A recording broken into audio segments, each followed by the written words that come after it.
l'émotion du matériel. Dans une petite vie tranquille, vivait une famille modeste, composée d'un père, d'une mère et de leur jeune fils, Ebélé. Bien que disposant de peu de ressources, cette famille était heureuse et soudée.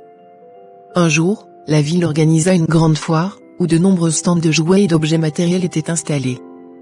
Ebélé, âgé de seulement 10 ans, fut immédiatement attiré par l'étincelante vitrine d'une boutique de jouets. Il demanda à ses parents de lui acheter le dernier robot à la mode, promettant qu'il ne leur demanderait plus rien pendant très longtemps. Inquiets de ne pas pouvoir combler les désirs de leur fils, les parents cédèrent à sa demande et achetèrent le robot tant convoité. Cependant, dès qu'Ebélé eut le précieux jouet entre les mains, quelque chose changea en lui. Son comportement et son attitude envers ses parents changèrent radicalement. Il devint égoïste, exigeant toujours plus de cadeaux et n'accordant plus aucune importance aux moments passés en famille. De plus, Ebélé commença à négliger l'école, préférant passer son temps à jouer avec son robot. Ses résultats scolaires chutèrent de manière significative, ce qui inquiéta énormément ses parents.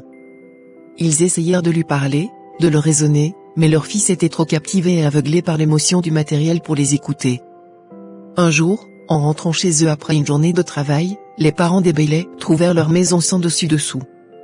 Ils découvrirent qu'Ebélé avait vendu une grande partie de leurs biens, y compris des objets sentimentaux, pour acheter d'autres jouets. C'était le point culminant de l'effet néfaste de l'émotion du matériel sur Ebélé. Profondément attristés et réalisant les conséquences désastreuses de cette obsession pour le matériel, les parents décidèrent de prendre des mesures drastiques. Ils confisquèrent le robot et mirent en place de nouvelles règles pour leur fils, restreignant son accès aux objets matériels. Dans un premier temps, Ebélé ne comprit pas leurs actions. Il se sentit trahi, abandonné et amer. Cependant, peu à peu, il commença à réaliser que le véritable bonheur ne réside pas dans la possession d'objets matériels, mais dans les relations et les moments partagés avec sa famille et ses proches. Il commença à redécouvrir le plaisir des jeux de société, des sorties en plein air et des conversations avec ses parents. Avec le temps, Ebélé redevint l'enfant joyeux et curieux qu'il était autrefois. Il se mit à nouveau à s'intéresser à l'école et à s'investir dans ses études. Il réalisa à quel point l'obsession pour le matériel l'avait éloigné de ce qui comptait vraiment dans la vie. Cette histoire illustre les méfaits de l'émotion du matériel.